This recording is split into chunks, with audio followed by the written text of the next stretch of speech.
AI is driving one of the biggest wealth creation opportunities in tech history. But if you don't understand where to invest in AI, you might miss it. I've served as a CEO and a board member in AI companies, and I invest in early stage AI startups. Whether you are building your portfolio, your company, or your career, this video might help you navigate the AI economy with clarity and confidence.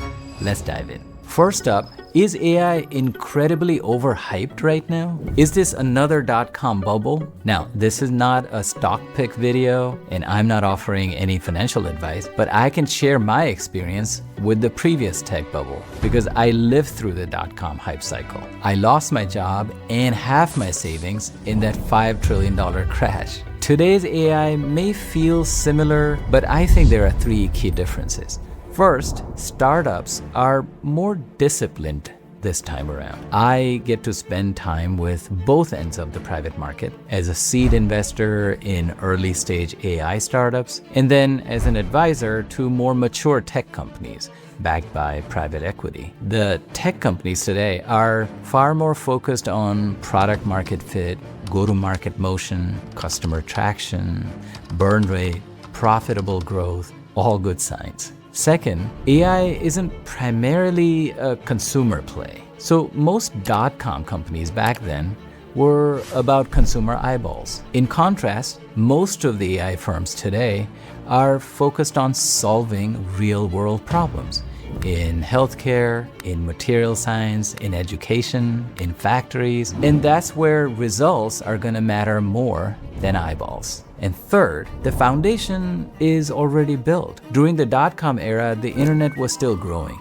It was still under construction. Today, if you think about clouds, GPUs, and data infrastructure, all of that is in place. And moreover, all the trillion-dollar giants like Google and Microsoft and Meta and Amazon and NVIDIA, they're all super eager to scale it faster than ever. So to me, at least, it feels very different than the .com hype. Of course, there is a lot of froth. There is a lot of capital looking for companies. There is FOMO, and then there is real fear, especially around the job markets. As AI becomes smarter, what will happen to our jobs? We'll dig into that dark side of AI later in the video, but for now, let's turn our attention to the Magnificent Seven. And that's the second point. There's no single strategy to win the AI game. There are 7 companies in the US stock market that are called the Magnificent Seven. You know all of them. They're all multi-trillion-dollar giants, the most valuable companies in the US. And all 7 of them are betting massively on AI. But what's even more fascinating is that they are each playing a very different game, using their own advantages that others don't have. Let's take a few examples. Let's start with NVIDIA. The company now is the core engine that powers the entire compute cycle of AI. They started as a GPU company, but today they offer the entire stack: hardware, systems, data center solutions, custom software libraries, and it's all working wonderfully. Last year, NVIDIA grew by 124% year over year, reaching $130 billion in revenue. Their gross margin is a whopping 64%, which means that they have a tremendous pricing power in the market. And their CapEx is roughly around $3 billion every year, which is pretty modest compared to the rest of the pack, which is also a clear sign that it's a very capital efficient business. So that's how NVIDIA plays it, by creating the hardware and the software stack that powers AI. Google, on the other hand, is betting on their huge consumer data, their ecosystem, and their world-class research. Their research lab, called DeepMind, now has Nobel Prize winners. And Google's ecosystem, search, YouTube, Android apps, gives them a massive advantage by collecting data that powers better AI. Also, they have their own custom chips, or TPUs, that are now in their 7th generation, and they're putting over $55 billion in R&D. Why? Because their money-printing legacy business, search, is under threat. What happens when users stop typing queries into Google and get answers directly from ChatGPT or Gemini? That's the question they're trying to solve. But you see that their approach to AI is very different than NVIDIA's. Now, let's take Microsoft. Now, they're heading in the third direction. They're not chasing the hardware game or the consumer business. They want to become the operating system for businesses and on cloud. They plan to spend $80 billion on AI-focused data centers in 2025 alone. So clearly, a serious ambition on hyperscaling the infrastructure. And their most powerful advantage is their exclusive partnership with OpenAI. Microsoft was almost like a seed investor for OpenAI, except that they have invested over $13 billion in OpenAI. So what happens now? OpenAI's ChatGPT runs on Microsoft's cloud, and Microsoft in return gets to embed OpenAI's models into everything it offers. Microsoft Office, GitHub, Teams, Azure, Bing, and of course Microsoft Windows. So that's the third way to play the game. And if you dig into the last three of the Magnificent Seven, Meta, Amazon, Tesla, you'll see the same pattern of complete divergence. Meta, for instance, is making a huge long-term bet on open sourcing AI. Their plan is to do what Google did with Android, give away the platform and monetize everything that runs on top of it. Remember, Meta is still an advertising company. Amazon, on the other hand, wants AI to supercharge its own unique advantages in retail, in logistics, in cloud, in content, and in their advertising business. Now, Tesla wants to make AI autonomous because what they want is to build as many self-driving cars and as many robots as they can build. So you see, there are many paths to the mountain. But what does all of this mean for us as investors,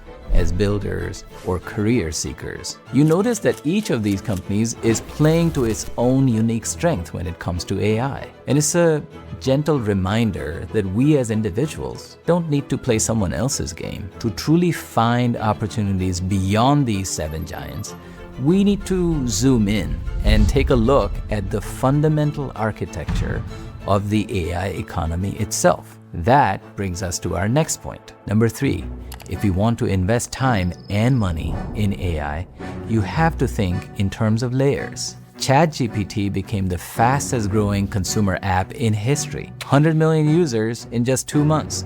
Faster than TikTok, faster than Instagram. But here's the thing. Models like ChatGPT are just one of several layers of a very rich, yummy, multi-layered cake. Let's break it down.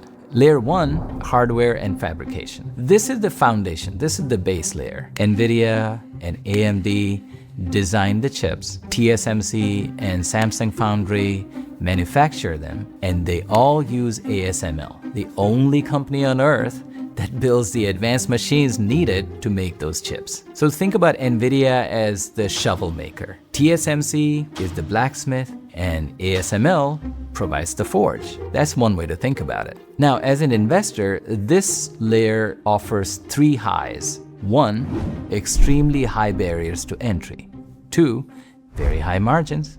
And 3, very high and healthy long-term demand. Now let's go to layer 2, cloud infrastructure. This is built on top of hardware. This is where the hyperscalers come in. Amazon has AWS, Microsoft has Azure, Google has its own cloud. They all operate the massive GPU farms that train AI models and do amazing things. Fun fact, Gemini was processing 9.7 trillion tokens a month in 2024. In 2025, 480 trillion tokens per month, 50 times higher. Layer 3, foundation models or frontier models. This one we see and touch every day. Companies like OpenAI, Anthropic, Google, Meta, Minstrel are all building the large language model and multimodal systems that generate, that reason, that interact. Level 4, tooling and middleware. Now, models do a lot on their own, but businesses still need tools to build stuff on top. Scale AI, Hugging Face, and Together AI, and many more. They provide that critical tooling and middleware for things like data preparation, training pipeline, model monitoring, version control. It's not the most glamorous layer, but it's absolutely essential. Layer 5, orchestration. This is where you add the ability to orchestrate and coordinate with various tools and various AI agents. Think about it as the air traffic control system of AI. Most companies here are still small and private, and the space is still nascent and fragmented, but this could be the interface layer of the future. So keep your eyes out for this one. Now, layer 6, applications. This is where AI touches the business workflow. Now, we have all known the horizontal solutions like Salesforce, Workday, and ServiceNow. And we've got more vertical, more specialized tools like Runway and 11 Labs for media. So that's the layer cake of the AI economy, from silicon all the way to solutions. Moving on, we have to now address the elephant in the room, AI's potential dark side. Some prominent voices like Jeffrey Hinton or Yuval Noah Harari point to a very bleak future. So let's take 3 critical questions around AI's risks. The big existential question: is AI going to build Skynet? America spends over $900 billion on defense every year, and the geopolitical tensions are always high. So it's natural that there is a fair bit of public anxiety around this issue. We've all seen the sci-fi version, right? The Terminator, Skynet, The Matrix. Now, it's not going to be that dramatic, but companies are building autonomous defense systems and autonomous aircrafts where the pilot is an AI agent. Big companies like Lockheed Martin and Palantir are integrating AI into battlefield logistics and tactical decision making. And on the cybersecurity front, the stakes are even higher because bad actors can unleash extremely sophisticated cyber attacks, which is why companies like CrowdStrike or Palo Alto Networks or Zscaler and many others are always racing to stay ahead in terms of detection and mitigation. So what's the takeaway? The sci-fi doomsday scenario feels far-fetched right now, but we are moving to an era where neural networks will be fighting against neural networks. James Bond and Jason Bourne may finally get to enjoy their retirement. Number 5, are software companies dead? Will AI agents simply take over the world of software? Recently, the valuations of software giants like Salesforce, Workday, ServiceNow have all come down for many reasons, but there is also a lot of chatter and even a public feud between Mark Benioff and Satya Nadella on software systems versus AI, which some of us find very entertaining. So let's look at the bull case and the bear case. The bull case argues that these large software companies are incredibly resilient. They have strong margins, they have great customer retention, they have deep understanding of workflows, and they have high switching costs. And they've amassed a vast amount of data and know-how that a new AI startup just won't have. Also, they have the cash to invest heavily in training their own AI models with their own unique data. So the bull case states that it's going to be tough for a pure play AI startup to dethrone them. Now, the bear case suggests that AI agents will fundamentally redefine enterprise software. Today's SaaS platforms are built as systems of record, databases with workflows on top. But that architecture may just become obsolete. Now, in that world, the center of gravity shifts entirely because intelligence no longer lives inside any of the individual SaaS apps. And when that happens, the database plus workflow moat may not hold. So that's the bear case. So who's right, the bull or the bear? It's anyone's guess, and time will tell. However, this is a critical question you should ask if you are an investor, an entrepreneur, or a career builder. What is the future of enterprise software? Number 7, the third and perhaps the most personal question we all have. What happens to our careers? This is the era of the great hesitation because a lot of companies are sitting by the sidelines. If you are job hunting right now, you know it's a tough market. Hiring processes are dragging on, sometimes 2 or 3 times longer than a year ago. Recruiters don't return calls, job postings show up for a day and vanish overnight, and your resume often doesn't even get to a human because some AI system is doing all the reviews. And of course, we hear the big announcements when Microsoft, Google, and Meta shed their employees by thousands, and you wonder, if AI is supposed to be this magical thing, how come the largest companies are shedding their employees? Now, I am a perpetual optimist, and I believe that we, the humans, are fundamentally resilient creatures. But still, it is confusing, and sometimes it is heartbreaking. I've had friends and mentees who are doing everything right, but still feel like there's just so much uncertainty in the air. The great hesitation. So if you're focused more on building your career, here are the 3 hopeful ways to think about the current situation. Number 1, this great hesitation might be temporary. Back in .com era, the internet made a lot of jobs obsolete. I remember I lost my job, and it definitely reshaped the labor market. But it also created entire new industries like e-commerce and digital marketing with millions of new jobs and brand new job titles like web developer, SEO specialist, UI designer, roles that didn't exist before. And I believe that AI will do the same.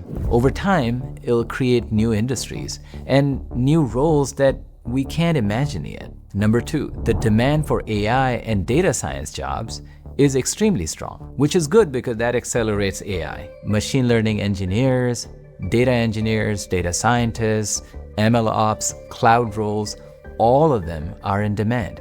And there are many others. In fact, you might find it useful to look at the layer cake that we talked about earlier from the perspective of job opportunities as well. And number 3, there is a lot of VC and private equity money going directly toward AI right now. So lots of new companies are getting funded, and they're all going to need more talent, your talent. So the best investment you can make right now is not just stocks and index funds, it's also the business called you. To future-proof your career, try these 3 ideas. First, master AI tools in your field. So if you're in tech or product management role, use GitHub Copilot or Cursor. Build prototypes and design them and see how quickly you can do that stuff. If you're a designer, use Google's Flow or Sora or Midjourney or even Canva's AI. Master the fundamentals. Don't just learn the quick hacks. Please do the deep work. Get really good at that stuff. Second, go deeper on skills like creativity, communication, emotional intelligence, the truly human skills. And third, stay open and curious. Take online courses on AI basics, learn as much as you can. You know, there's so many free courses available on Coursera and other sites right now. Take full advantage of it.